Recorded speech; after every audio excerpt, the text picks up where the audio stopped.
Are we on? Okay. I'm here to spoil the forest. You know, when I saw the trailer, I heard like, oh, horror movie's coming out. I'm just like, great, I can spoil another horror movie because I like doing that. But then I saw the trailer, it's just like, ooh, I don't know about this one. So like, the movie starts with this lady's having a nightmare that somebody's running through a forest, and then as soon as she wakes up, fucking immediately packs her shit, gets on a plane to Japan. And then the rest of the movie takes place in Japan. Like, it was just fucking immediate. She's just there. And we find out that the reason she's going to Japan is because she heard from, like, I don't know, the police or somebody that her sister has disappeared into Aokigahara Forest. And that is a real forest in Japan where people typically go to commit suicide. And I'm sure that this movie will totally be able to handle that with respect for the people who have lost their lives. Totally, totally. I'm sure they're going to do it 100%. So she gets there, she gets fake jump scared by this dude pressing his face against her taxi window, which was fucking dumb. And then the next day, well, actually, that night, she has a nightmare that she's going into, like, her basement, and she sees, like, a tent that she and her sister used to play in when they were kids, and she opens up the tent. The sister is, like, her twin, by the way. Forgot to mention that. You barely see her. So she opens up the tent, and it's her sister, but as a kid. And then she makes, like, a scary face, like, her face, like, gets all distorted and, like stretched out, and it was fucking pointless. And then she wakes up. Yeah. So then she goes to the school where her sister taught English class, I think, and yeah, she shows up in the door of the classroom, and like one of the students starts screaming because she thought it was like the ghost of her teacher. It's ridiculous. And then like she finds out about like the whole suicide forest thing and how like there are angry spirits in the forest and like, yeah, whatever. So there's angry spirits in the forest, but she's not deterred by this. She still believes that her sister is alive because of fucking identical twin magic. And so she decides she's gonna go down to like base Mount Fuji, go to Aokigahara Forest, and figure this shit out. She's gonna find her sister. So she gets to the visitor center, and apparently at the visitor center they have like this place where you can go and try to identify a body. And she gets brought down there, but the lady who like brought her down there had to leave for a second, and the bodies are all covered in sheets, right? And one of the bodies starts breathing, like you can hear it taking gasping breaths, but like she pulls the sheet off of it. It's not her sister, and the body wasn't alive. Like, I don't know what the fuck that was about. Like, it was just like in her head, I guess. I don't fucking know. So then, like, she's like, can I get a guide to go into the forest? And the old lady at, like, the visitor center is like, no. It's like, it's too dangerous. And also, if you go into the forest, don't go off the path, okay? And then she leaves. And then this other girl who was outside the visitor center, she's like, you shouldn't go into the forest if you're, like, in a negative state of mind or something, because then these evil ghosts will like try to lead you off the path and then they'll make you kill yourself. That's showing a lot of respect to people with depression, isn't it? Okay, anyway, so she decides to like stay in this small hotel or whatever that's near the forest, and she's at the bar and she meets this dude named Aiden, and he says that he's a reporter and he knows the forest, and he can take her in there with a ranger friend of his if she lets him use like the story of her looking for her sister in a magazine article he's writing or something. I don't know. So yeah, and she tells the story of how like they got raised by their grandmother because their parents got killed by a drunk driver, but it's pretty clear she's lying because you see a flashback and it's like they died in the basement. Like, it'll be explained later, trust me. Yeah. So, like, then they agree they'll go to the forest tomorrow, and she gave him permission to, like, record her talking for the article or whatever. And then She goes to her room, and then for some reason she steps outside of her room, turns on a light in the hallway that flickers and shit, and she sees somebody at the end of the hall flipping the fuck out. Turns out, like, they start running towards her. It's just an old lady who's kind of senile. Another fucking fake jump scare. So then she wakes up the next day, gets a call from her husband saying that, like, if he doesn't hear from her, he's gonna come and fly to Japan himself and figure out, like, what the hell is going on. So then she decides to go into the forest anyway with Aiden and the ranger guy. And the ranger guy is like, you shouldn't go into the forest. And she's like, why not? Because you're sad. And I'm just like really, it's just like, if you're sad, these ghosts will make you kill yourself. That's so fucking dumb. I don't care if it's like an actual like mythology that they have in Japan. That's pretty fucking lame. So they go into the forest, and, you know, you learn some facts about the forest, like how if people are camping there with a tent, that means they're not sure if they're going to kill themselves. If there's like a rope line, that means that they were looking for a way to find their way back, and that means they weren't sure either. And they follow a rope line, and they find a dead body hanging there, and they have to cut it down. Yeah, which was also another jump scare, of course. So then, eventually, like, they go off the path, and they find the tent from their childhood, and the lady, like, she sees it, and she sees, like, the clothes hanging there, and she's like, well, my sister must be here, so I'm gonna wait here all night until she comes back. That's what she does. And Aiden's just like, yeah, I'm gonna stay with her, and the ranger guy's just like, fuck that, I'm out of here. You don't stay in the forest at night. And they don't listen to him, even though he's clearly supposed to be the wise spiritual guide for this movie. So they stay there overnight, and yeah, they talk about some stuff or something. And,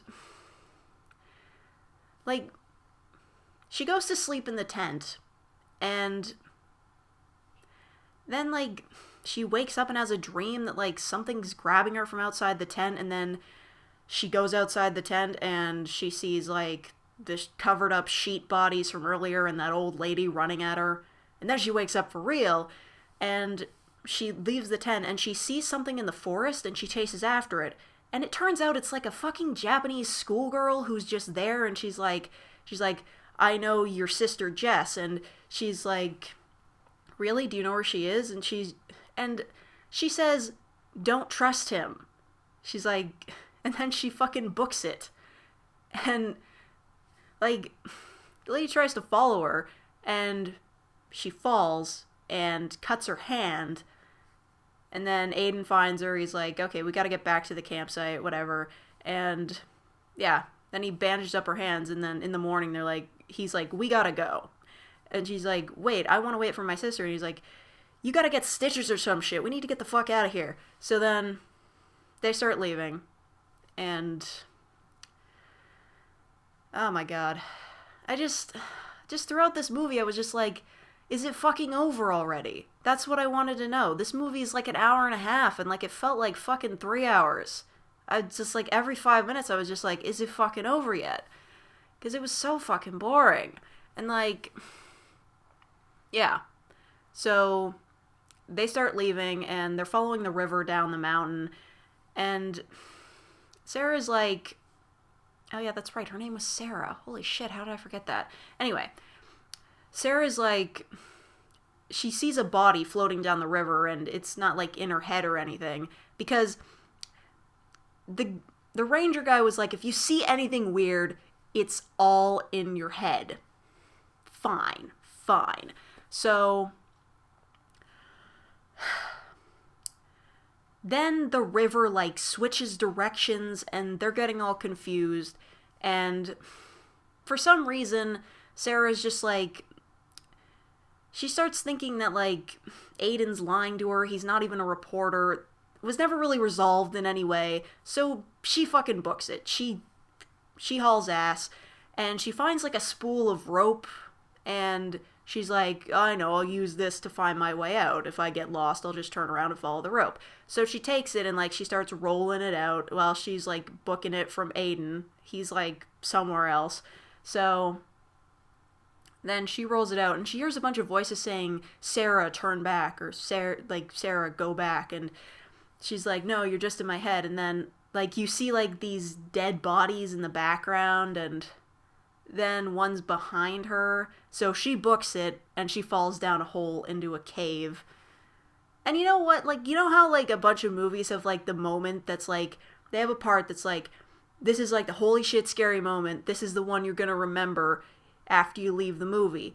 For me in, like, Krampus, it was that moment with the fucking Jack in the Box snake clown thing. And I think this is what that part was supposed to be. But because this movie sucks, it didn't work at all, okay? So she falls down into the cave, she kind of sprains her ankle or breaks it, I don't know. And she goes further into the cave, and then, surprise, the schoolgirl from earlier is there. And she's like, Jess is this way, follow me. And she's like, why is Jess down here? And she just kind of smiles creepily at her.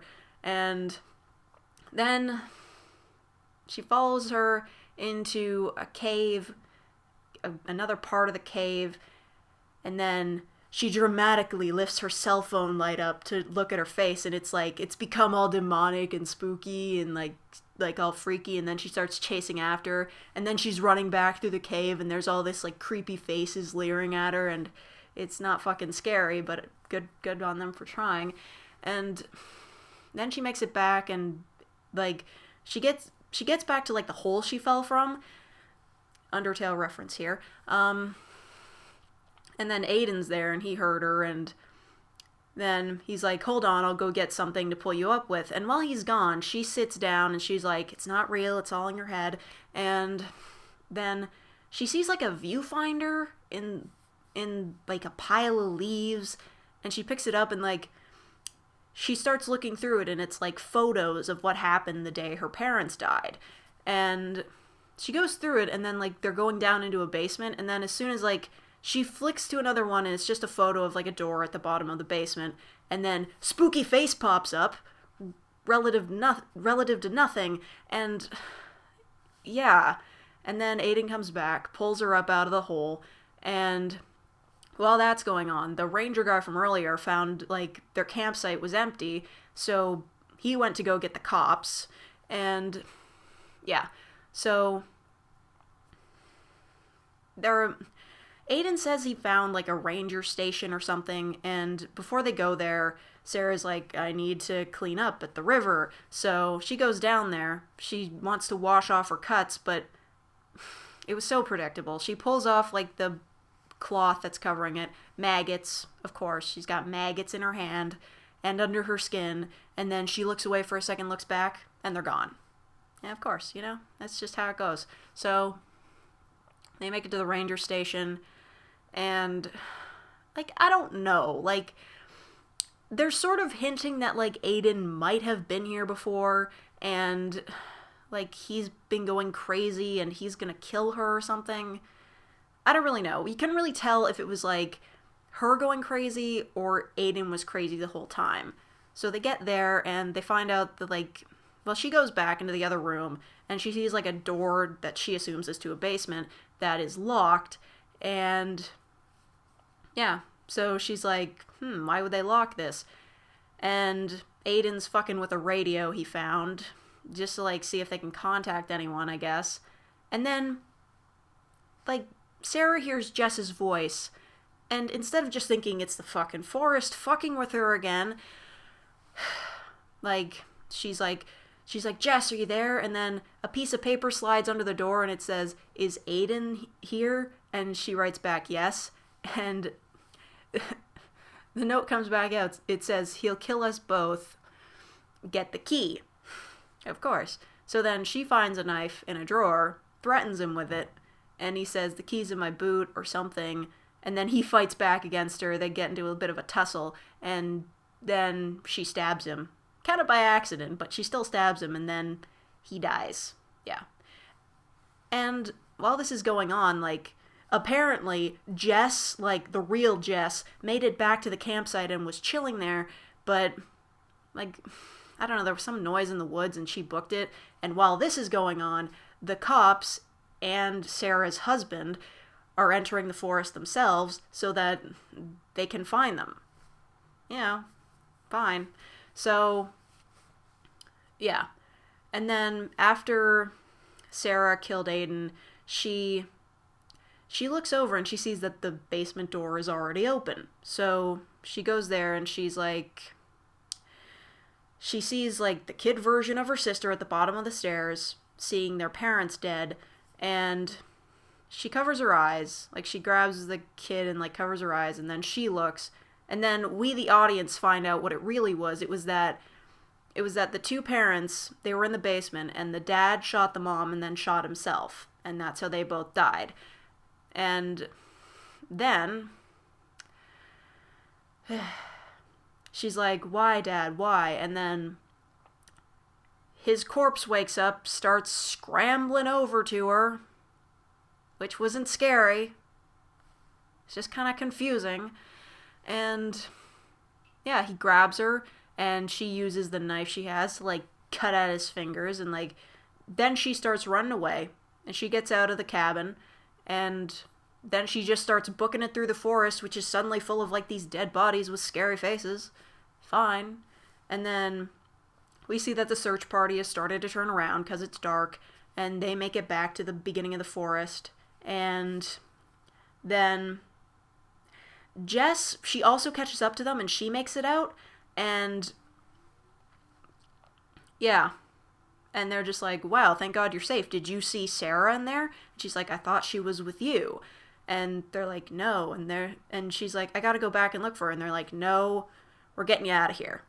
And then we cut back to Sarah. She's still booking it through the forest, and then she runs into the fucking schoolgirl again, and then she sees, oh, she's got cuts on her wrist from when she was trying to fight her dad off, but then it probably turns out that she just did it to herself anyway and died back in the cabin. Whatever. And then a bunch of spooky hands come up from the ground and pull her into the ground, and then she dead. And her twin can sense it because twin magic, and yeah. Then they know she's dead, and everybody leaves. Except for the ranger dude. He still stands there looking at the entranceway to the forest, and then he sees her standing there, and then she, like, looks up, and her face is all fucked up and dead looking, and then zooms into the camera with a scary face, and then it's over. It's another fucking scary face ending a fucking horror movie. It's so cliche. Like, I'm getting sick of it. And you know what? I think Sinister 2 was better than this movie. I kept on waiting for it to end. I almost walked out at one point. I was so, I was bored and angry because, half the time during this movie my expression was this. Because it's both stupid and incredibly pretentious, too. Like, yeah, they can sense that the other twin is alive because twins. And the ghosts make you kill yourself. It's not depression or anything like that. Where did you get that idea from? I don't know. I just think the idea of this movie is kind of disrespectful, just a little bit, because, you know, it's a real forest where real people have killed themselves and even to this day go there to kill themselves. It's kind of a actual deal. Like, I don't know, just seems kind of disrespectful. I don't know. This is not a good movie. It's not. It's just so bad. I haven't seen a lot of horror movies, but I think out of all the horror movies I've seen, maybe 10, this one is the worst. It's even worse than fucking Paranormal Activity 4. It's bad. It's really bad. Don't go see it. That's all I gotta say. See ya.